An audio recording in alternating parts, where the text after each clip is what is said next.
Welcome to Teolumen Insights, where we reveal the hidden forces that shape the way you live and show you how to use them to create real transformation and supercharge your health, mindset, and daily life. Here are your hosts, Emma Greenwood and Nathan Sinclair.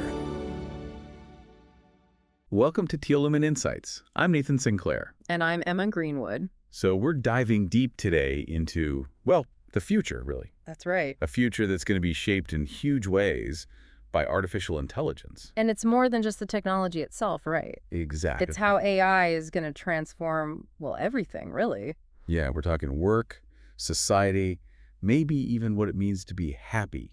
Big questions. Big questions indeed. And to help us unpack all of this, we're going to be looking at a really fascinating book called AI 2041, 10 Visions for Our Future. I'm really excited to dig into this one. Me too. It's packed with these fictional stories, but they're not just sci-fi fantasies. Right. They're all grounded in what the authors see as plausible advancements in AI just a couple of decades out. So it's like peeking into a possible future, but one that's rooted in real science and technological trends. And what I find particularly valuable is that each story is followed by this in-depth analysis, really helping us connect the dots between the narratives and the potential real-world implications. It's like they've done a lot of the heavy lifting for us in terms of thinking through the societal, ethical, and even philosophical questions that AI is going to raise. Precisely. And the book starts off by talking about this concept of AI 2.0. Yes. Which seems to mark a pretty significant shift from the AI models we're familiar with today. It really does. So instead of having all these separate AI systems, each designed for a specific task. Like playing chess or recognizing faces in a photo. Right, we're talking about the rise of these single foundational models that can learn from a much wider range of data. And these models are going to be able to tackle all sorts of different tasks. And that's what makes them so powerful and potentially game-changing, right? Absolutely, because instead of being limited to a narrow domain, like just translating languages or composing music, these AI 2.0 models can draw on this massive amount of information, from text and code to images and audio. And they can apply that knowledge across all these different areas. And what's really interesting is that they can learn without needing humans to label everything for them. So no more needing to painstakingly tag thousands of images to teach an AI what a cat looks like. Exactly. And that's going to dramatically speed up the development of these models and make them much more versatile. Now, the book gives this really striking example of how AI 2.0 could disrupt the creative industries. The one about the advertising campaign? That's the one. Yeah, I remember that. It really puts things into perspective. So imagine an ad campaign that used to take a team of 10 people an entire week to put together. With writers, graphic designers, web developers, all working together. Right, whole production. And the book suggests that with AI 2.0, a single person could achieve the same result, maybe even better, in just an hour. An hour. That's what they're proposing. So from a week with 10 people down to an hour with one person. It's mind-boggling. And it's not just about advertising, right? No, the implications are much broader. Because if a single person can create an entire marketing campaign in an hour. It makes you wonder what that means for the future of work, for the role of creativity, and for the entire economy. It's almost like the cost of creation, at least in a relative sense, is approaching zero. And that's a pretty radical idea to wrap your head around. Especially when you consider what that might mean for a future where work becomes less central to our lives. Which leads us to another key concept from the book, plenitude. That sounds almost utopian, doesn't it? It does have a certain ring to it. So plenitude is described as this post-scarcity future, where we have less work and more leisure time. And they even mentioned the economist John Maynard Keynes, who predicted back in the 1930s that we'd be working just 15-hour weeks by now. Which obviously didn't quite pan out. Not quite, but the book argues that AI might actually be the catalyst for this shift towards a more leisure-focused society. It's a tantalizing idea, isn't it? It is, but it also raises some pretty fundamental questions about the nature of work, our social structures, and even our sense of purpose. Because if work is no longer a necessity for survival, what does that mean for how we define ourselves and our place in the world? Big questions indeed. It's hard to even imagine such a dramatic shift, especially given how deeply work is ingrained in our current societal values. Absolutely. Our entire system is built around it. But the authors of AI 2041 seem convinced that we're on this trajectory potentially within the next decade or so. And they point to the rapid evolution of AI capabilities as evidence. And they bring up this really pivotal moment back in 2016 when AlphaGo, the AI developed by Google DeepMind, defeated Lee Sedol, a world champion Go player. That was a landmark event in the field of AI. Because Go is a game of such complexity. It's vastly more complex than chess, even. And for a long time, people believed that mastering Go required this almost intuitive, human-like intelligence. With this deep strategic thinking, creativity, even a touch of Zen-like wisdom. And when AlphaGo won, it really challenged those assumptions. It was a wake-up call for many who thought that AI was still decades away from reaching that level of sophistication. And it made people realize that the pace of progress in AI was accelerating perhaps faster than anyone had anticipated. And it's only continued to accelerate since then. So we're looking at a future with incredibly powerful AI, potentially leading to this post-scarcity plenitude. But the book also cautions us about some of the potential downsides. And one of the big ones revolves around data and how AI systems might use it in ways that are not necessarily beneficial, maybe even harmful.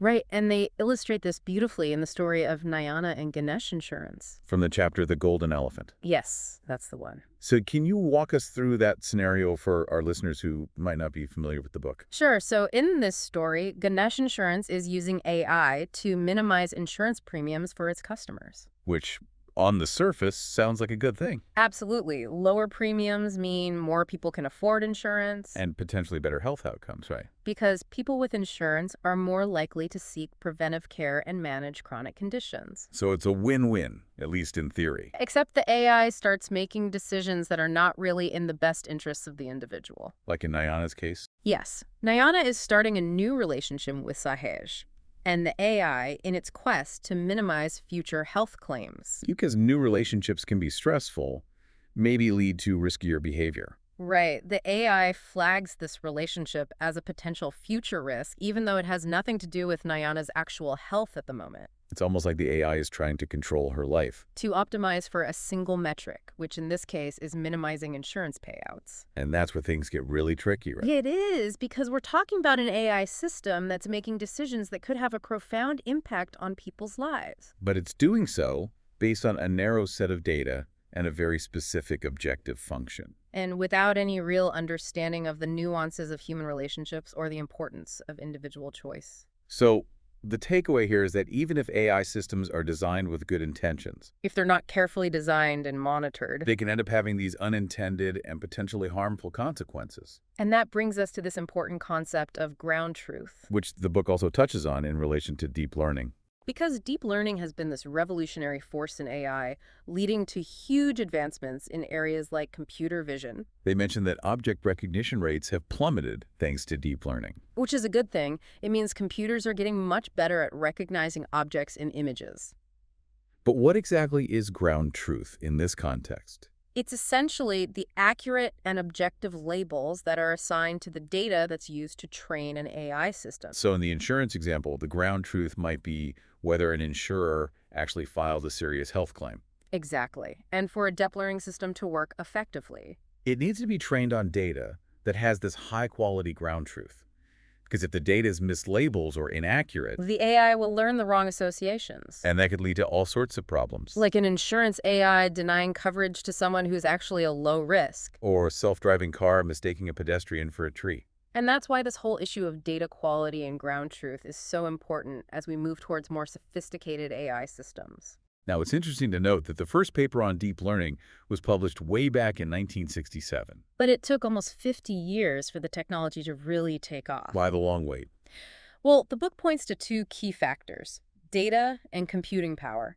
So deep learning relies on these massive data sets to train these complex artificial neural networks. And it also requires significant computing power to process all of that data. And it wasn't until relatively recently that we had both the data and the computing resources to make deep learning a reality. It's pretty mind-blowing to think about the scale of data and computing power involved. The book makes this amazing comparison. Today's smartphones have millions of times more processing power than the NASA computers that sent humans to the moon in 1969. It's incredible. And the internet of 2020 was trillions of times larger than the internet of 1995. So it's this explosion of data and computing resources that's really fueled the rise of deep learning. And it's no coincidence that internet giants like Facebook and Amazon have become these AI powerhouses. They're sitting on these mountains of user data. That's often automatically labeled through things like clicks, purchases, and time spent on a page. And this data is directly tied to their business metrics, So they have this incredibly valuable feedback loop, where more data leads to better AI,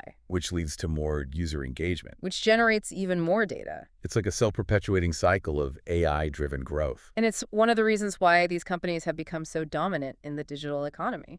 Now let's shift gears a bit and talk about another aspect of AI that's both fascinating and potentially terrifying. Deepfakes. Ah, yes. The world of fabricated videos that are increasingly difficult to distinguish from reality. And the book explores this in depth in the story of Amika from the chapter Gods Behind the Masks. That was a really thought-provoking one.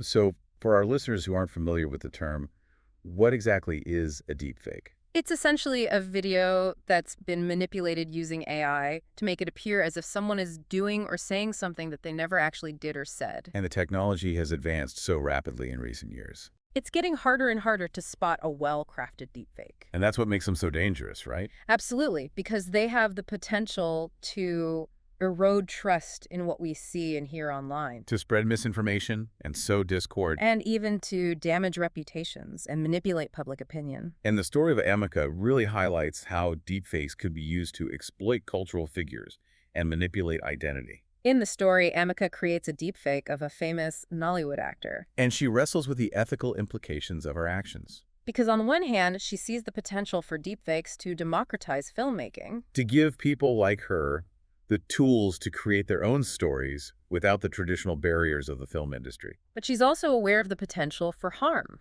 For deepfakes to be used to deceive, exploit, and even erase authentic cultural narratives. And that's a really important tension to consider. Because technology itself is neutral. It's how we use it that determines whether it's a force for good or for ill. And in the story, we also see the emergence of this VIP detector. This advanced technology designed to protect public figures from deepfakes. It uses all sorts of biometric data Facial recognition, voice analysis, even vein recognition. to verify the authenticity of videos and identify potential forgeries. It's like an arms race between those creating deepfakes and those trying to detect them. And the book suggests that this is likely to be an ongoing battle. As the technology on both sides continues to evolve. Now, on a more technical level, the book mentions that deepfakes are often created using these things called convolutional neural networks, or CNNs for short. Those are a type of deep learning architecture. And they're inspired by the human visual cortex. So can you break that down for our listeners who might not have a background in computer science? Sure. So essentially, CNNs are designed to process visual data. Like images and videos. And they do this by using a series of filters that scan the input data. Kind of like having a bunch of specialized detectives looking for specific clues. And these filters are arranged in layers. With each layer detecting more complex features. So the first layer might detect simple edges and lines. Then the next layer might detect shapes. And eventually, the network can learn to recognize entire objects. Like faces, cars, or trees. And this hierarchical approach, inspired by how our own brains process visual information, has made CNNs incredibly effective in tasks like image recognition and, as we see with deepfakes, image manipulation. So in a nutshell, CNNs are powerful tools for analyzing and manipulating visual data. And they're one of the key technologies driving the rise of deepfakes. Now let's move on to another story from AI 2041 that explored some really profound ethical dilemmas around choice and connection in an AI-driven world. The one about the twins? Twin sparrows, yes. That one really stayed with me. So this story is set in a future where genetic information is readily available. And parents have the option to select for certain traits in their children. Like intelligence, athleticism, even personality characteristics. It's like designing your own baby. Which raises all sorts of ethical questions. About designer babies, the potential for exacerbating social inequalities, and what it means to be human in a world where we can tinker with our very biology. And in the story, we meet these twins, Golden Sparrow and Silver Sparrow, whose parents have made different choices about their genetic makeup. Golden Sparrow is genetically engineered for intelligence and success. while Silver Sparrow is left more to chance, And they're both enrolled in this advanced online learning program called Solaris. which is powered by AI. And Solaris is designed to tailor the learning experience to each child's individual needs and abilities. So in theory, both twins should have the opportunity to thrive. But the story takes a really interesting turn, When the twins start to develop an unexpected bond, and eventually they switch places.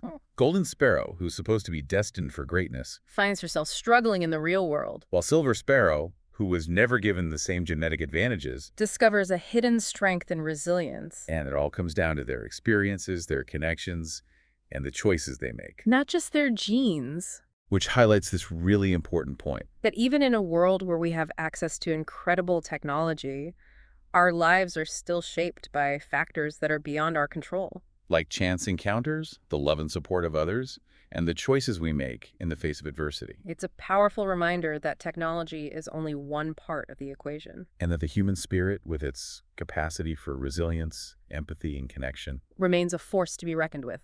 And the book also delves into this question of what AI can and cannot truly replicate about human experience. It suggests that there might be certain aspects of consciousness that are beyond the reach of current AI technology. Like humor, appreciation of art and beauty, love, loneliness, empathy, even our experience of music. These are all subjective states that are difficult to quantify and even more difficult to program into a machine. And what's really interesting is that the book itself acknowledges that this critique was actually generated by GPT-3. One of the most advanced language models in the world. So it's like the AI is aware of its own limitations. Or at least it can articulate them in a way that's convincing to humans. Which raises all sorts of questions about the nature of consciousness and whether AI will ever be able to truly understand what it means to be human. It's a fascinating and ongoing debate. And there are definitely skeptics out there who believe that true AI intelligence, something that's truly comparable to human intelligence, Requires a much deeper understanding of human cognition. than we currently have. They argue that simply scaling up current AI approaches Like making neural networks bigger and feeding them more data. won't be enough to achieve this goal, They point to the need for new computing paradigms. like neuromorphic computing, which aims to mimic the structure and function of the human brain. Or hybrid AI systems that combine different approaches. And they believe that until we have a better understanding of how our own brains work, we'll never be able to create AI that truly rivals human intelligence. So it's like we're still in the early stages of exploring what intelligence really is. Both biological and artificial. And the journey is far from over. Now, let's move on to another story from AI 2041 that explores how AI could be used to navigate the challenges of a global pandemic. The one set in a world that's been transformed by a long-lasting pandemic. Contactless love, yes. And this story really highlights the potential for AI to revolutionize healthcare, In so many ways. from accelerating the discovery of vaccines and drugs, To providing personalized diagnoses and treatment plans. and even helping us manage the psychological and social impacts of a pandemic, And the story follows Chen En, who's living in this hyper-vigilant society where people are constantly monitoring their health status. and using technology to minimize their risk of exposure to the virus. And Chen En is particularly fearful. She relies heavily on her smart stream and safety apps, To stay informed and make decisions about her daily life. and she dreams of getting a biosensor membrane.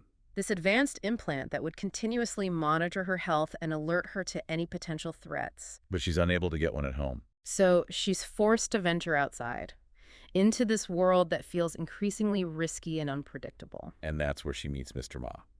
Who's running this underground network of pirate taxis, And he's helping people like Chen En navigate this digital divide. providing access to essential services and support. And his character really highlights the importance of human connection and compassion. Even in a world that's becoming increasingly reliant on technology. Because technology alone can't solve all of our problems. Sometimes what we really need is a helping hand from another human being.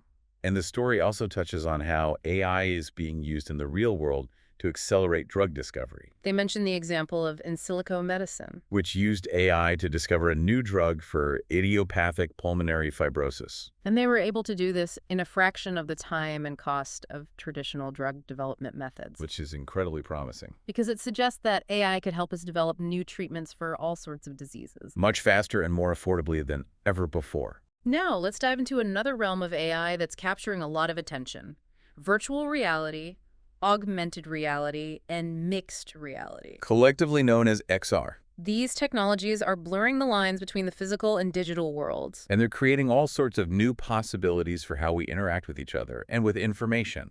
And the book explores this in a really captivating way in the story of My Haunting Idol. Where a deceased pop star, Hiroshi, appears as a ghost to his superfan, Aiko.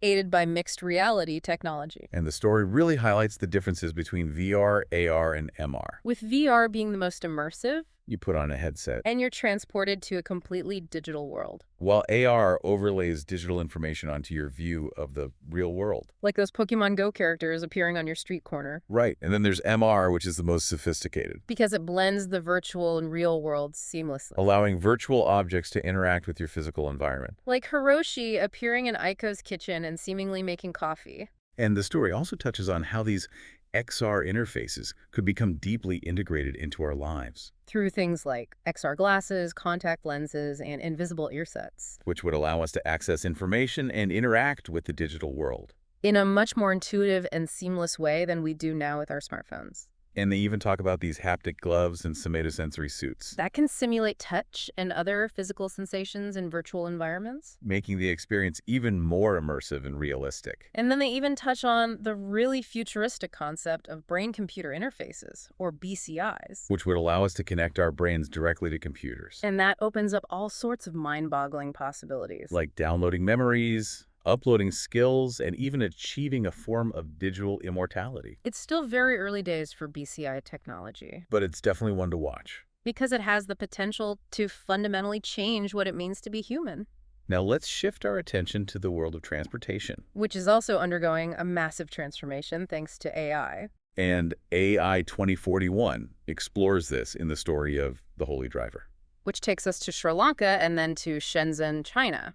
And the story centers around the development and deployment of fully autonomous vehicles, So we're talking level 5 autonomy where the car can handle all aspects of driving in all conditions. without any human intervention. And the story starts with Shamal. Who's a simulator driver for one of these autonomous vehicle companies. And his job is to train the AI system, By navigating all sorts of challenging scenarios in a virtual environment, like driving through a tsunami in Singapore. or a terrorist attack in Colombo. And these simulations are incredibly realistic and stressful. Even though Chamal knows he's not in any real danger, And it highlights the importance of testing these systems rigorously, before we unleash them on public roads. because the stakes are incredibly high, And then the story shifts to Shenzhen, where autonomous vehicles are already a reality. and the level of sophistication and coordination is mind-blowing. Cars parting seamlessly to let ambulances through. Traffic flowing smoothly without any human intervention. It's like a glimpse into a future where transportation is optimized for efficiency and safety.